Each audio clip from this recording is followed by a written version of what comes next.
Good morning, Britain. The NHS can't take any more. That is the warning from health leaders this morning who've raised red flags over the long-lasting effect strikes are having on waiting lists, which have now reached a record high as junior doctors walk out for a fifth time in less than an hour. Reduced to ashes, emergency responders in Hawaii are still fighting to contain wildfires, which have ripped through communities as the death toll climbs to 53.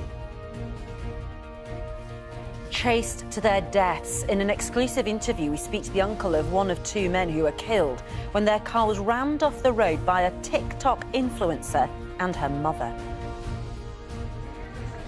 He was cool, calm and collected during this chaotic moment when Just Stop Oil targeted a live broadcast of the last leg. But would Adam Hills react differently? They stormed one of his rugby matches. We're going to be asking him for 8. Oh, goodness me. Is a member of the GMB family about to follow in my footsteps and many others on this show and become the final Strictly contestant to be announced for this year's series? Well, we will exclusively reveal the daytime telly favourite who's ready to compete for the glitter ball after 8.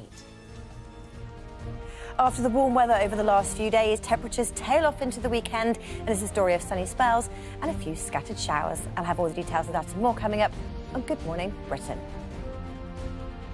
Friday, 11th of August, 2023, live from Television Centre in London. This is Good Morning Britain with Ben Shephard and Ranvir Singh.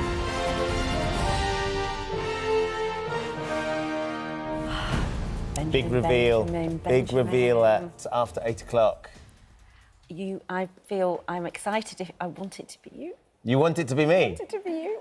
I can neither confirm nor deny Don't. whether it will be me as the last contestant on Strictly. Just to be clear, the people who book celebrities for this show have, every time I meet this lovely woman called Steph, wherever And we she are, is amazing. over the years, she always goes, I want Ben Shephard. You've been at the top of their list for a long time. Well, she's asked me a couple of times. I've not been able to do it for various reasons. But is this the year? Is it about time? 48, nearly 49. Yeah. Is this the year that I should finally sort of buckle?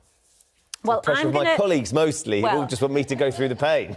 Exactly. Why should you get away with it is my question. The thing is, as soon as the music starts and as soon as you see the picture, I can just feel you go, you're back there at that moment with and your sweaty palms and all of that. Imagine putting yourself through that. Of course, Strictly starts later on this year, but I tell you what I was doing yesterday was just incredible.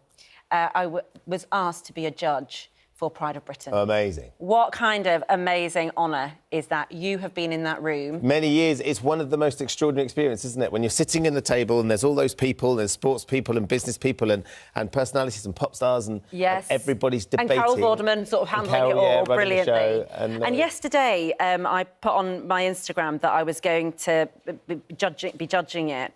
And the response I got from people was amazing, in that I think it is such a universally loved single night of the year, because even for us, like, we go to all sorts of things all year. You might be invited to BAFTA, or all these brilliant things go to the Brits. Like, we are so lucky we get invited to things. Nothing compares, does it? Nothing comes close to the joy of Pride of Britain.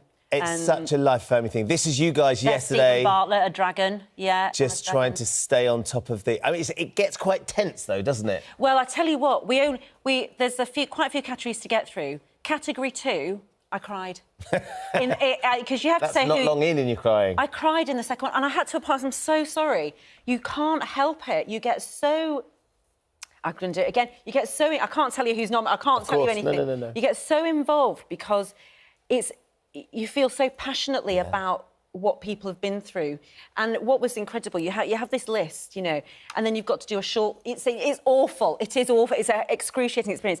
And I realised under one of the... I had my little notebook, I'd written down the name of everybody who was nominated in my new shortlist. I was like, that isn't how a shortlist works. I was like, I can't decide. And as soon as somebody makes a case for one of the people who's been nominated, you think, right, yes, absolutely. That's exactly But then someone else will say, happened. oh, yeah, but then, of course, this happened and this happened. It's an impossible task. It's an amazing privilege. Yes, isn't it? and what they say brilliantly at the beginning of judging is you can never get it wrong because literally everybody deserves every accolade. So we have the GMB fundraiser of the year, don't we? GMB fundraiser of the year. There's a This Morning emergency services. The Children of Courage. Children of Courage. Children of Courage. Oh, don't. Yeah, it was amazing. So I can't wait for you to see the show later on this year. Yeah, it's going to be really, really special. It's going to be a while before we get there. Our main news this morning, though, is about what's happening right now. In an hour's time, junior doctors in England are set to begin their 5th round of strikes. The Health Secretary has described the action, which will last until Tuesday, as reckless and unnecessary. Richard Gaisford is at University College Hospital. Richard, it may well be the 5th time, but we still can't quite get used to what the impact is because there is already a record backlog. And this inevitably puts more pressure on the NHS. The question is, how much more can it take?